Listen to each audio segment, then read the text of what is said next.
Welcome back to Pick Up the Pieces. I'm Stacy, and if you're new here, thanks for watching. I'm happy to have you here. We're back in the pickup kitchen, and we are preparing for a big, long, fun family weekend. We are expecting a bunch of visitors and a bunch of house guests this weekend. So to prepare for that, I'm going to be making a bunch of baked goods, and tomorrow a huge dinner with some homemade bread and homemade Caesar salad and charcuterie. So this is going to be a really fun weekend, and I've got a lot of really great recipes to show you. So right now we're going to start making some focaccia bread. This is not my recipe. This actually is a recipe that came from Becky at Acre Homestead. She's amazing. She's a YouTube person, and I've been following her for a long time, and her recipes are all great. And so this is the first time I'm going to try to make this. However, this is Becky's recipe, and I know it'll be perfect. So let me show you how to make it. Now I'm going to make 2 focaccia loaves, and so I'm going to do one in one bowl and one in the other, and I'm going to show you how we do that. Okay, so we're going to prep 2 focaccia loaves. It's Friday night, and I'm going to make the dough now because we're going to bake it tomorrow. And this is definitely a recipe that you have to sort of prep ahead of time. You have to make this dough and let it sit and rise and ferment overnight. And so you have to definitely start it the night before. And so it's Friday night, we're going to get this going. And then tomorrow, of course, I'll show you how it comes out and all the steps in between. So each batch of focaccia is going to take 4 cups of flour, 2 cups of water, 2 teaspoons of active dry yeast, 1.5 teaspoons of salt, and a tablespoon of olive oil. So what I'm going to do first is get my olive oil in the bowl. Now I am actually using instant yeast, not active dry. And when you use instant yeast in place of active dry yeast, you just have to use a little bit less of it because it is instant, meaning that it will react faster and the bread will rise faster, so you just use less of it. So that's a tablespoon of olive oil in each bowl, and then I'm going to get my yeast in each bowl, and then I'll add the water. So it's 2 teaspoons of the active dry, so it'll just be a little bit less of the instant.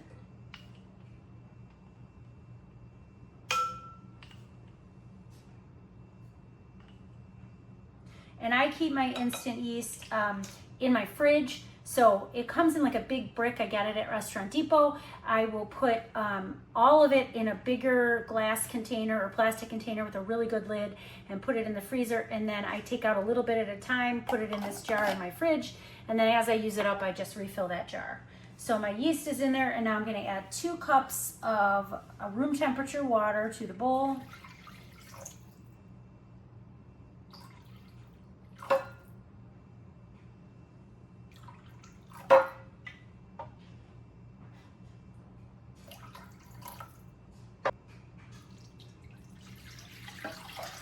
So each bowl is getting 2 cups, and I am just going to use my tablespoon here to give this a stir.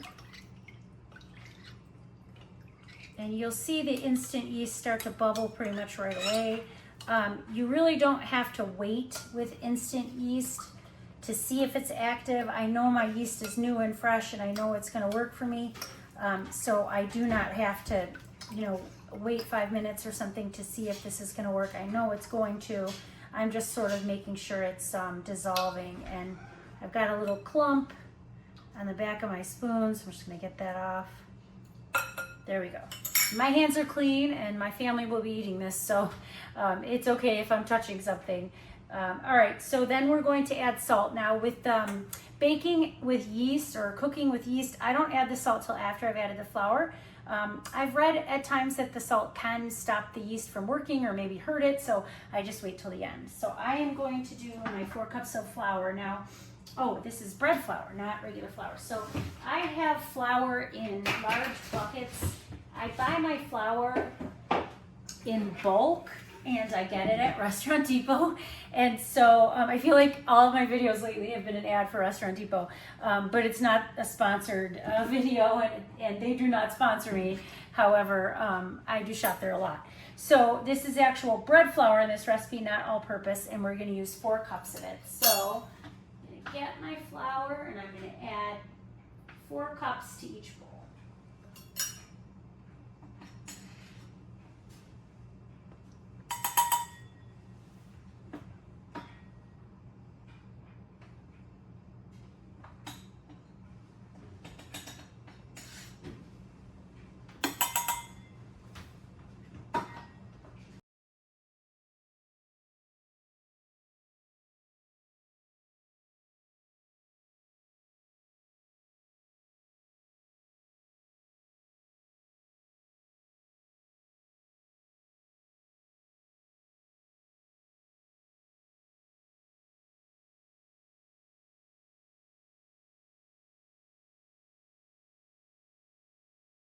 I get these buckets and the lids on Amazon, so I will link that for you in the description. So if you're interested in getting them for yourself, you can.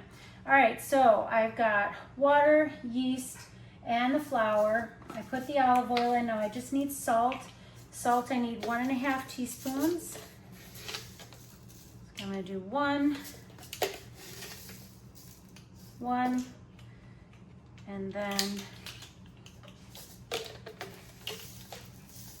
a half,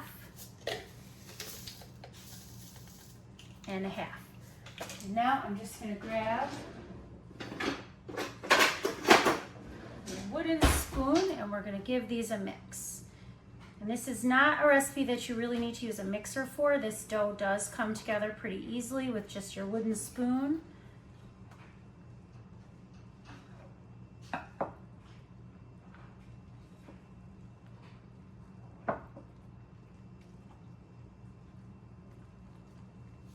And I'm just carefully stirring this, almost like folding it, because I just don't want to make a mess everywhere.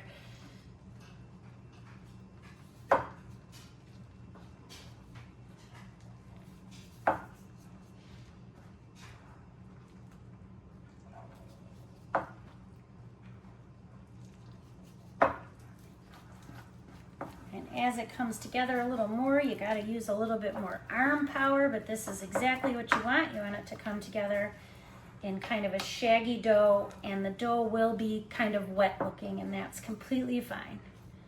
Okay, now I'm also going to show you guys a Danish whisk, and so I'll show you the difference between the Danish whisk and a wooden spoon. Either one is fine. You don't have to go out and get a Danish whisk, but it's very useful, and I feel like it probably does mix the dough maybe just a couple moments faster than that wooden spoon did.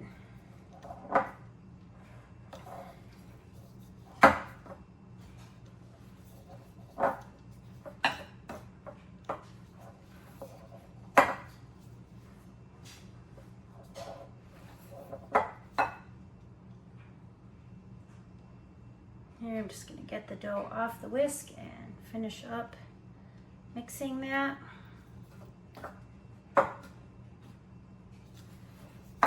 And I feel like the wooden spoon might have actually done a better job than the Danish whisk, but that is okay. I'm just gonna finish mixing this. Just getting the flour all incorporated. And this dough actually looks like it could use another drop of water or two, so I'm just gonna get a little bit more water.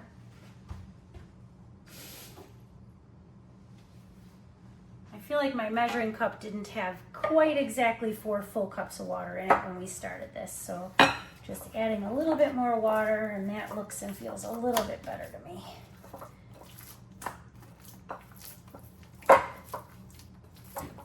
Dough over here. Same thing, I'm just gonna finish it off, mixing by hand. This one definitely feels a little bit more wet than the first one, and that's okay. We will figure it out, and it should be just fine. All right, so my hands are clean, and now I'm just gonna cover these bowls. They are going to sit for about a half hour. So cover them with some plastic wrap. And I'm gonna set these aside for about a half hour, let the yeast start to do its thing, and then I'll show you how to do stretch and folds on this dough to get it ready for tomorrow. All right. Okay, so the next part of our baking evening to prepare for party weekend is to bake 2 derby pies and some banana bread. Derby pies are gonna be dessert tomorrow with dinner, and banana bread will be with breakfast tomorrow for the guys. So we're gonna preheat one oven to 350, that's for the derby pie. And also the banana bread, and then the lower oven at 375 is for the dump cake. We're making a dump cake.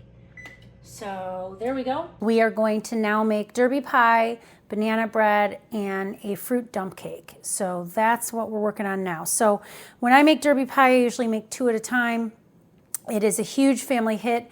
Derby pie, if you're not familiar, is like a chocolate chip walnut cookie pie, and I'm going to show you how we do it. So I'm making two, so I'm using two separate bowls. I much prefer to use two separate bowls and then know exactly how much to pour into each pie crust rather than to try to make it into one and then try to divide it evenly.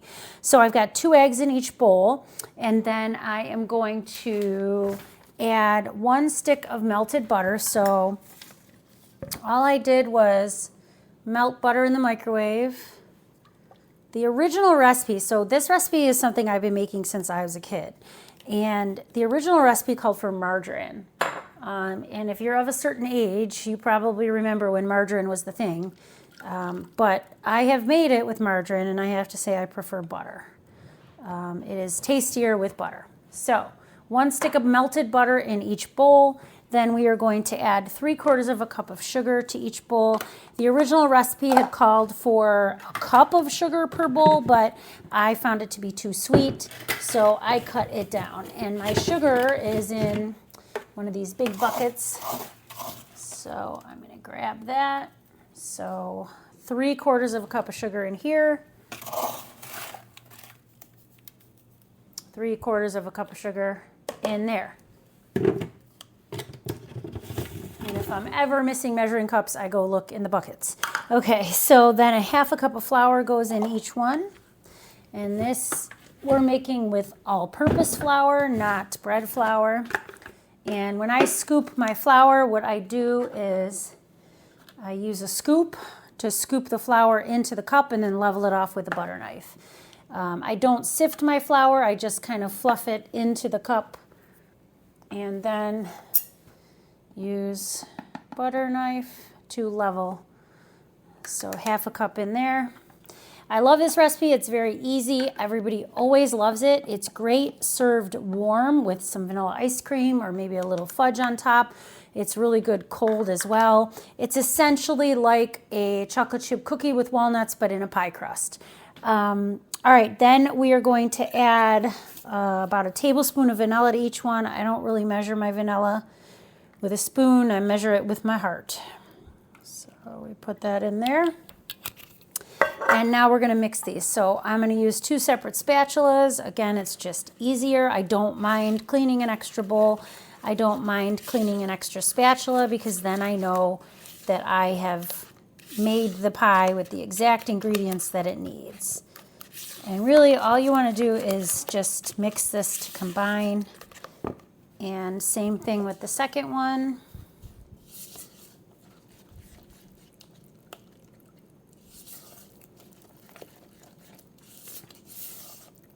Now I use store-bought pie crust for these. You can absolutely make a homemade pie crust. It's not a problem, but it is a very convenient thing to be able to use a store-bought pie crust, especially when you're making multiple recipes in one night or you're entertaining and you're going to have a whole bunch of people over. It's a time saver and they're really not super expensive, so I don't mind using a store-bought pie crust every once in a while to save myself some time. So these are dark chocolate chips. We have these in we bought a huge case of them. And so each pie will get a cup of dark chocolate chips. So that is all set. And then each pie is also going to get a cup of chopped walnuts. Now you can use peanuts if you want. You could eliminate the nuts. You could use pecans. You could use almonds. It doesn't matter what kind of nut you want to use. But you definitely should try it with walnuts and chocolate chips because it is, in our opinion, the best combination. So each pie gets a cup of walnuts and then give them a mix. Now, before you add the nuts and the chocolate chips, the dough, or I guess you call it dough, batter maybe, for the pie might look a little thin, but don't worry because when you add your mix-ins, it's going to be perfect. And this recipe cooks at 350 degrees. It takes about 50 minutes. The original recipe said it'll be done in 35 minutes. I've never had a derby pie cook that quickly. So you definitely want to make sure it's cooked all the way through and you want it brown on the top. So I just put my pie crust on a cooking sheet And I still want to know in the comments below whether you guys call this a cookie sheet or a cooking sheet. Inquiring minds want to know. All right, so I'm just going to pour all of this batter into one crust.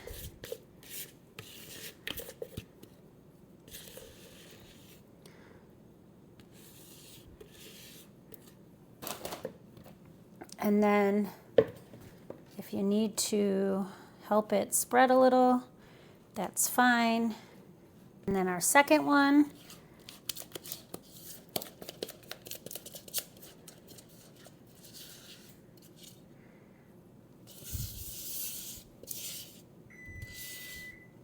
And that is one of my ovens coming to temperature, which is perfect.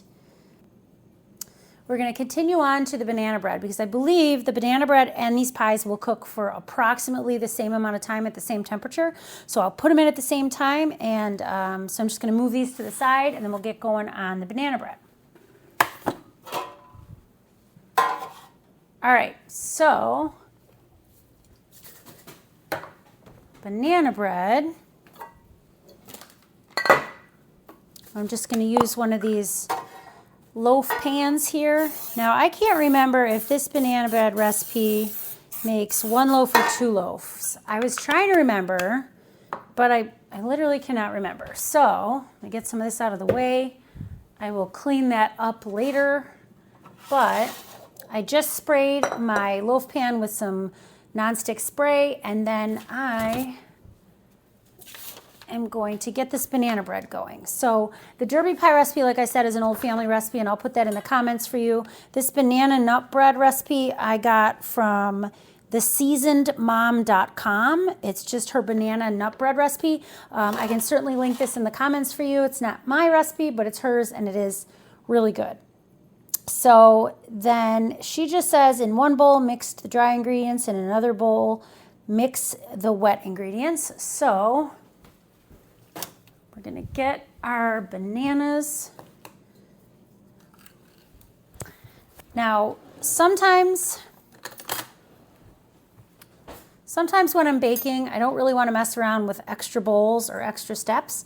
So I'm just going to make all this in one bowl, and you'll see how I do it, and I promise it won't get messed up. So when you peel bananas, if you ever struggle trying to get the banana to peel this way, peel it from the end, and you'll find if you just pinch the end, whether it's a super, super ripe banana bread banana like this one, or whether it's, you know, a yellower and less brown banana, it will peel in 2 seconds for you, and very easily if you pull from the end of it rather than the stem.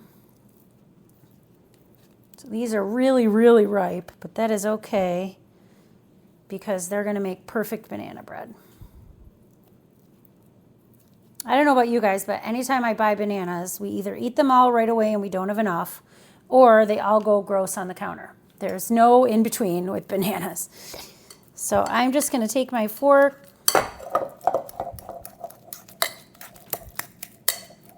and mash these up. Now you could certainly do this like on a separate plate if you want to, but again, then it's just more dishes to clean. So I'm going to try to save a little time, save some dishes. And I'm just mashing up these bananas. And because these are really, really ripe bananas, they are mashing up just fine. Okay, so that's all set. And then I'm adding 1 egg. And there's my second oven, ready to go. All right, so egg, melted butter. All right, so this took 6 tablespoons of melted butter, so not quite a full stick.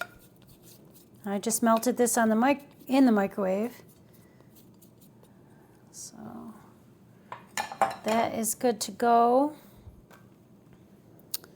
And 3/4 cup of sugar.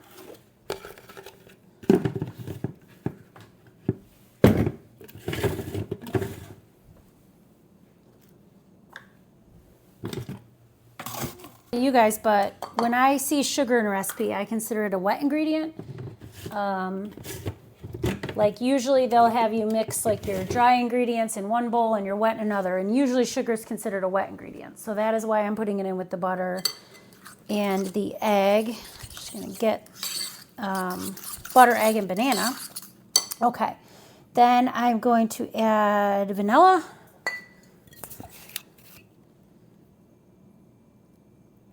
It says a teaspoon, so I don't know, maybe that's a teaspoon, maybe it's more, but it'll be fine. So bananas, eggs, sugar, vanilla, and butter. And then it says to add flour, nutmeg, cinnamon, baking soda, and salt. So flour, I need 1.5 cups of flour.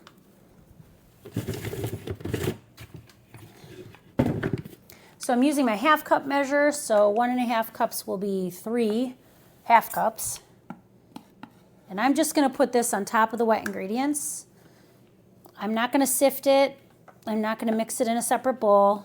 It will be just fine. So that's 1 cup of flour. And then this is another half cup. And then I need a pinch of nutmeg.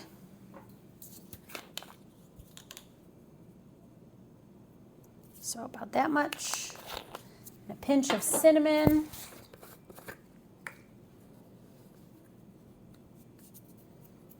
Go about that much. We need a teaspoon of baking soda and a 1/4 teaspoon of salt.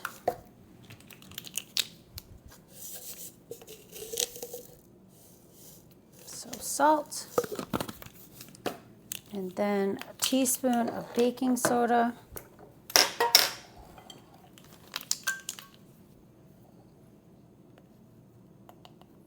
Just going to level that with my knife.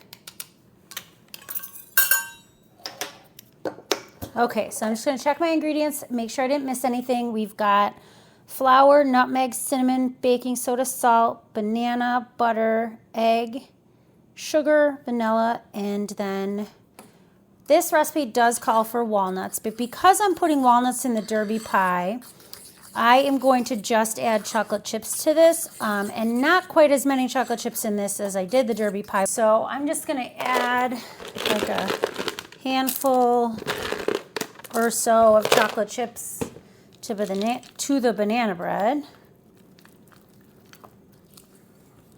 And like I said, I can't remember if this recipe makes 1 loaf or 2, so we'll see.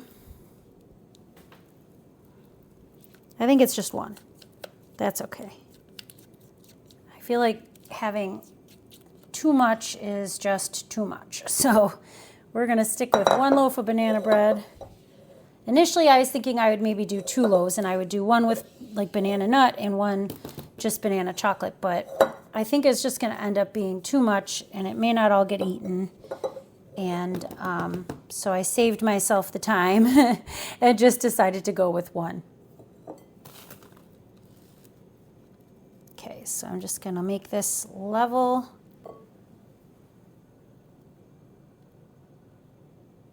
Okay, so that is leveled off, and now we're going to put that in the oven with the derby pies.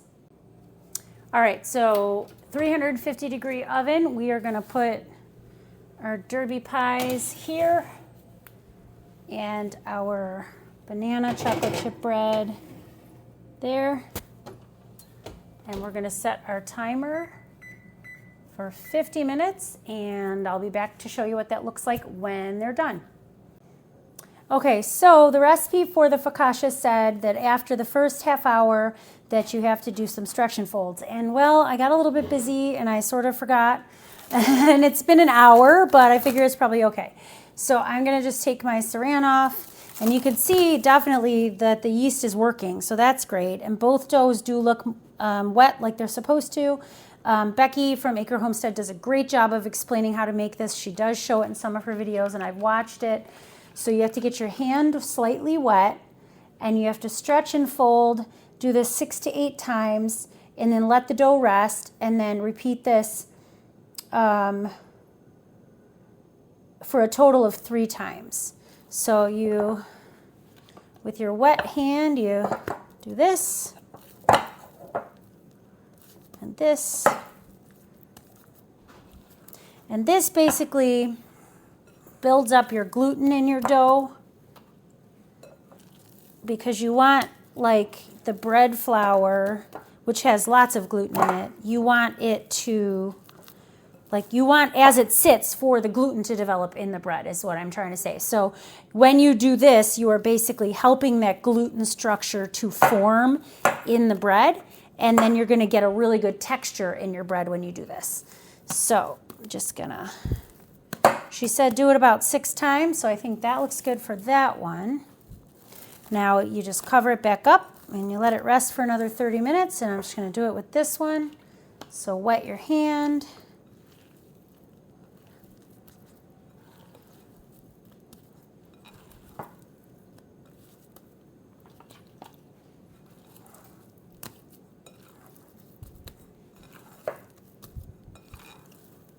And she said like a total of 6 to 8 times with each like batch. So I feel like that looks pretty good.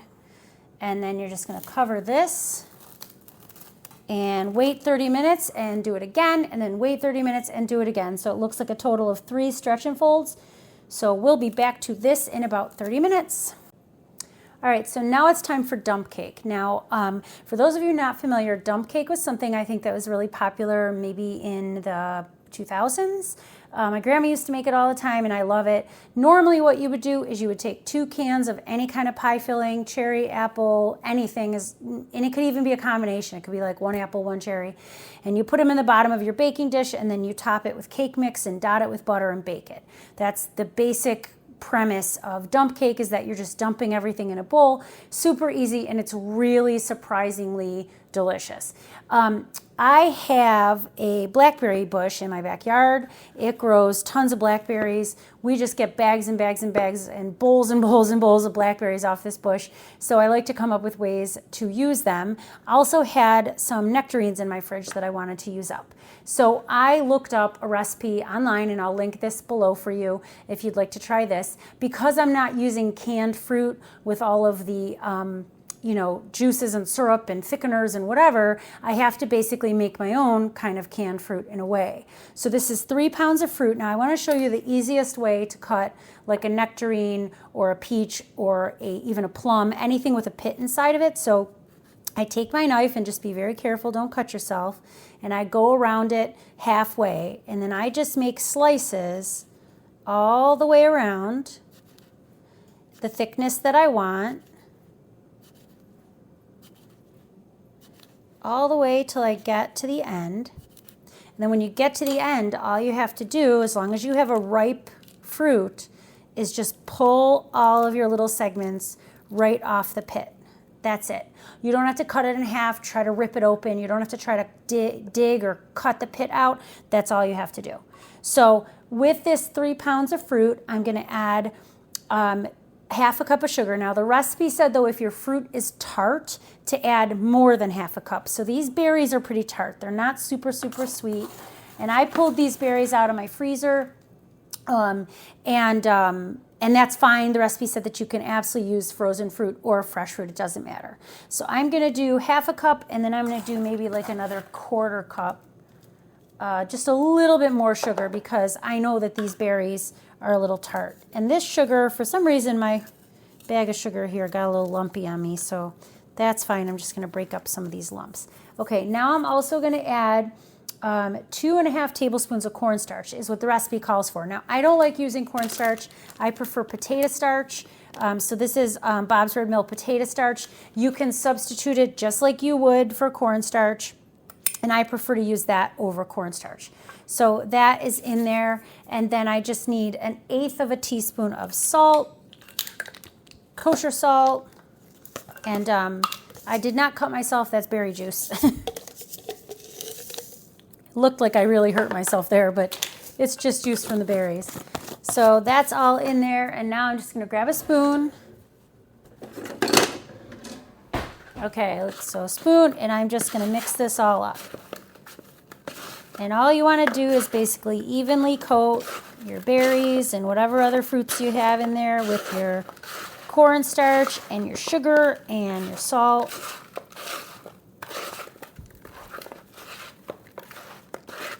And you don't want like a big lump of sugar or cornstarch in there.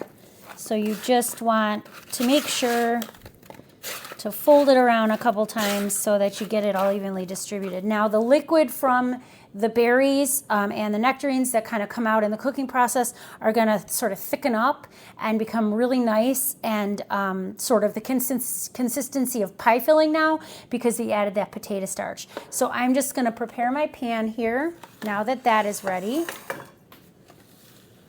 So I'm just going to spray this with cooking spray. You could grease this pan if you prefer, you know, use some Crisco or butter or something, that's fine. But I'm just using cooking spray and I'm just going to dump all this fruit in here.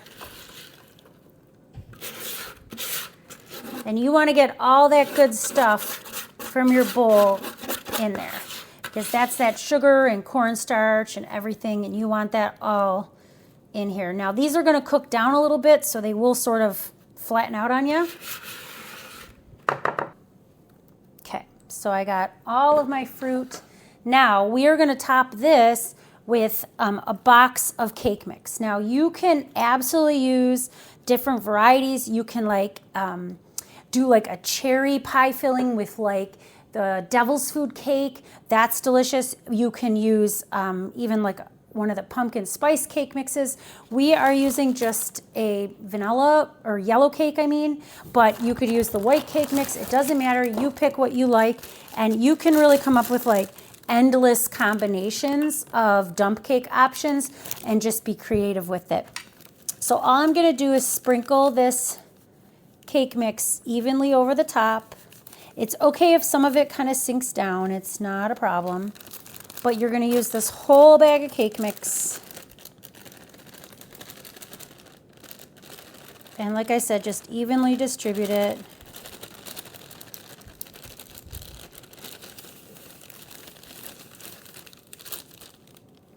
And it's going to look insane. It's going to look like a lot of cake mix. It's going to look like it's not going to work out, but just trust the process. This is an absolutely delicious cake. And you just kind of want to spread the cake mix all around and evenly coat the fruit. You don't want to mix them together. You just want to add that to the top. Now, the secret to this is butter. The recipe says 3/4 of a stick of butter, or like 3/4 of a cup, which is like approximately 3/4 of the stick. But I have found that generally you need a whole stick. And that's fine if you use more butter or less.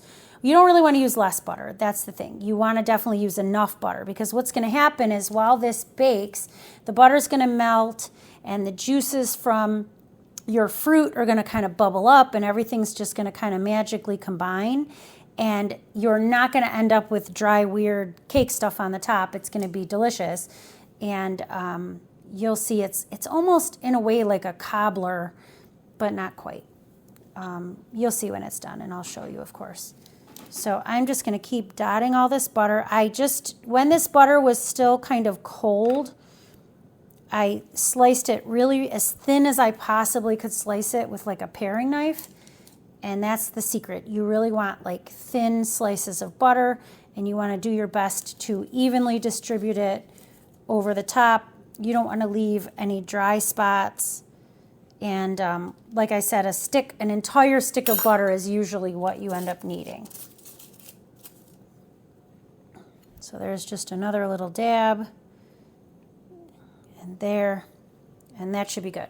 Okay, so now we're going to get our dump cake in the oven. It cooks at 375 for 45 minutes. It may need a little bit longer. We're just going to check on it after about 45 minutes, and we'll see how it's doing. It looks like our derby pies are done. Those are coming out of the oven now, and they're going to cool. Those are perfect. And we've got our banana bread. And we're going to test that and just make sure that it is cooked all the way through.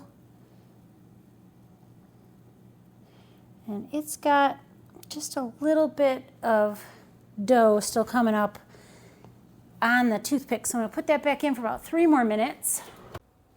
All right, so our banana bread is all set. I checked that again, and it is cooked through. It just needed about 3 more minutes. All right, so this is our second round of stretch and folds. And again, just from the outside of the bowl to the inside of the bowl. That's like 4 times. Okay, so that one is good. And in a half hour, we will do that one last time, and then this.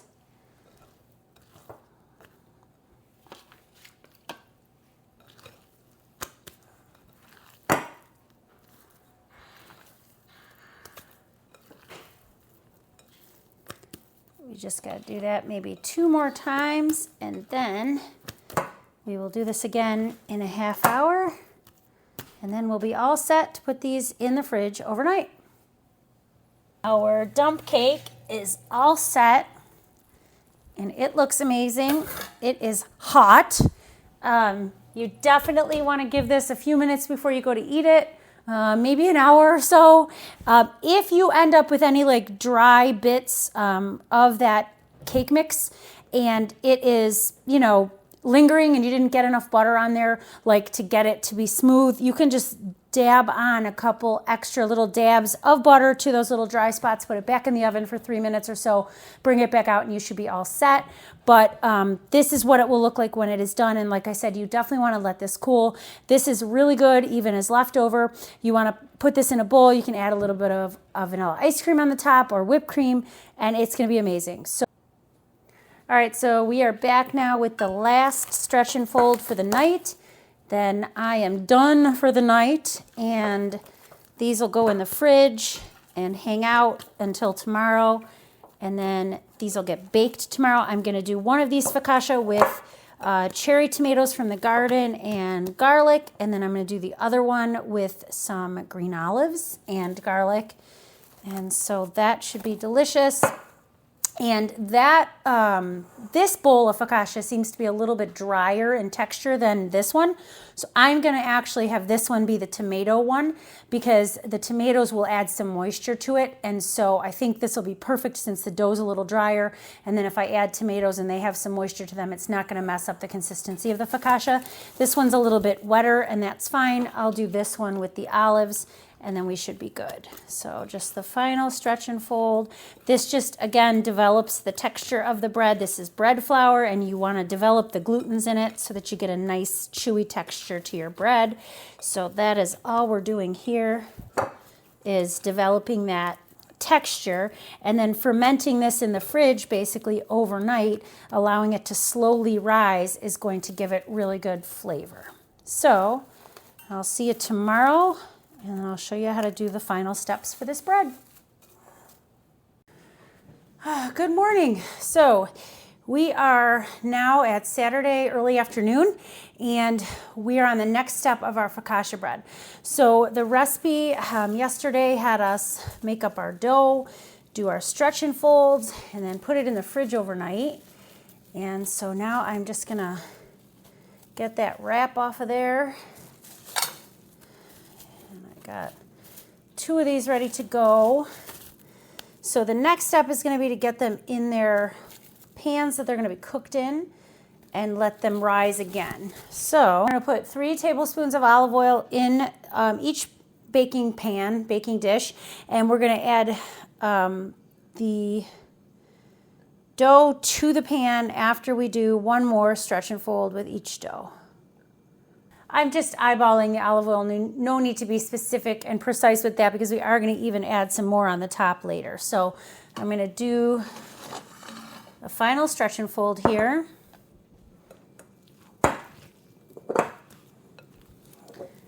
And that rose really beautifully overnight, and it is okay that we are deflating it a little bit because it's going to rise now in this dish for about another 2 to 4 hours. So see, going in there. This one is really bubbly. So that is okay. We are going to stretch and fold. So it is around 12:30 right now. These are going to sit in here, it says, for about 2 to 4 more hours. We're just going to let the dough rise.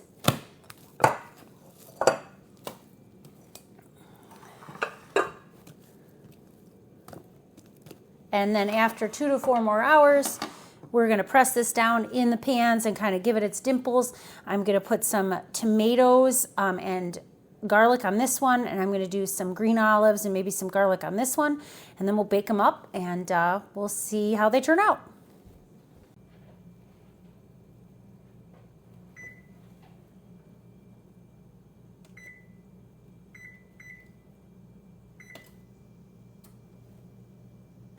Okay, so it has been 2 hours and our focaccia dough has been hanging out. And so now the instructions said to add a little bit of more olive oil and with the tips of your fingers make dimples on the dough. So I'm just gonna spread this out. I will add more olive oil. I'm gonna follow the instructions. It's just I want to do that once I have all my toppings on.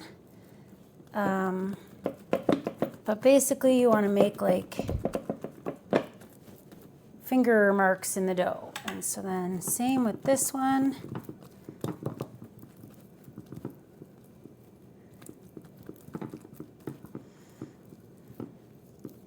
Just kind of trying to make sure it fills up the pan here.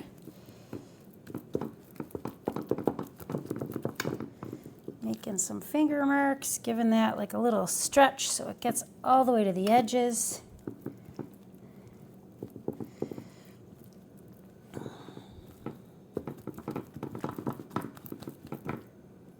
Okay, so this one I'm going to make into like a tomato onion focaccia, and this is going to be my garlic and olive one. So I have these garlic stuffed olives that I got at Aldi, and they're pretty big, so I'm going to cut these in half, and it's okay if the garlic pops out. I'm probably going to use them all. I don't know, we'll see.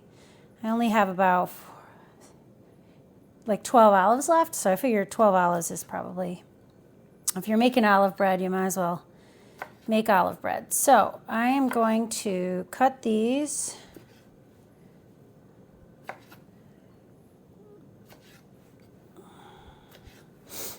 And then I'm just going to place these on this bread. And then, like I said, I'll drizzle some olive oil over the top, and then you're supposed to put some salt on the top.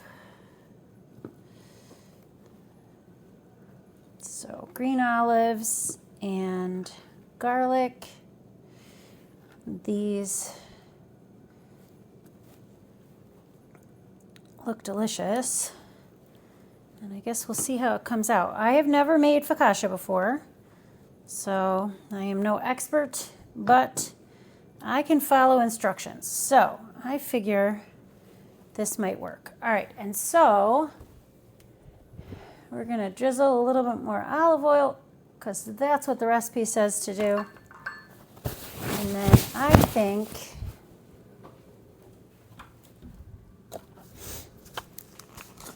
I have a very fine pink Himalayan salt on my stove. I want to use kosher salt for this.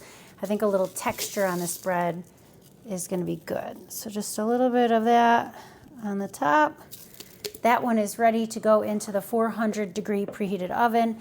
And then this one, I am going to do tomatoes. And these are cherry tomatoes from our garden. Our garden, believe it or not, is still producing tomatoes. So I've been going out there every day and picking them. But I think these are teeny tiny enough that in the 400-degree oven, they will bake for 25 to 30 minutes. And I think 25 to 30 minutes is probably enough time for a tomato to cook all the way.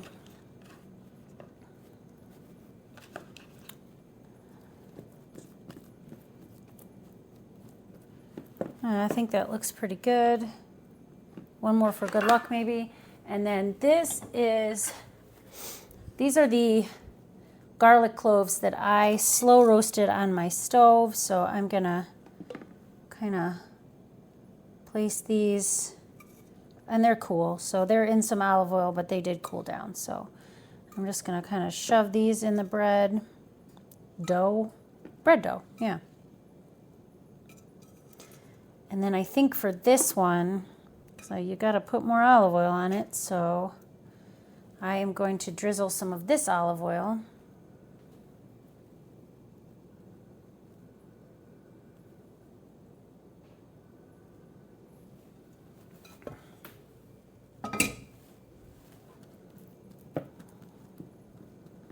There. All right, so let's get these in the oven. Oh, and I can't forget the salt.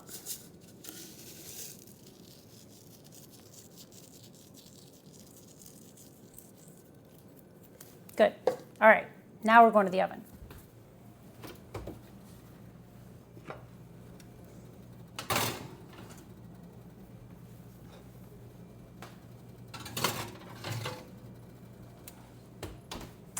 And we're going to set the timer for 30 minutes. So our focaccia looks pretty good. I need to check the internal temperature to see where it's at, to see if it's done. So we're going to bring them out and we'll check them. All right, so I just have one of these instant read thermometers. I am going to stick that in the center of the bread. And according to Becky's recipe, the bread has to get to 195 degrees, and if it does, it is done.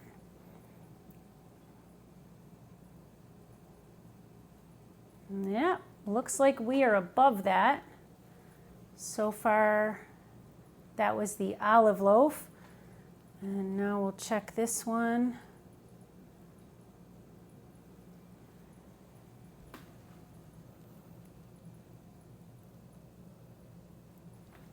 And we are above 195 on that one as well. So I think we're going to call it done.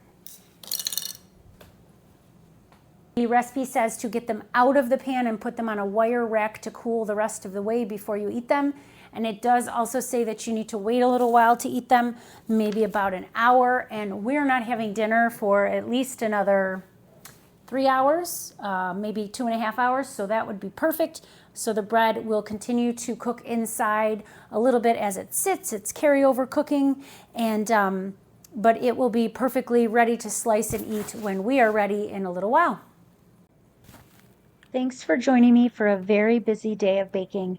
I appreciate you being here, and I can't wait to show you our next video, which will be all the appetizers we made for our party. Oh, and if you're wondering, the aftermath of all these recipes is all of this stuff in the sink.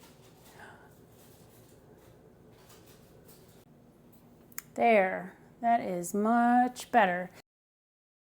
Please don't forget to like and subscribe if you haven't already. Thanks again for watching, and we'll see you soon.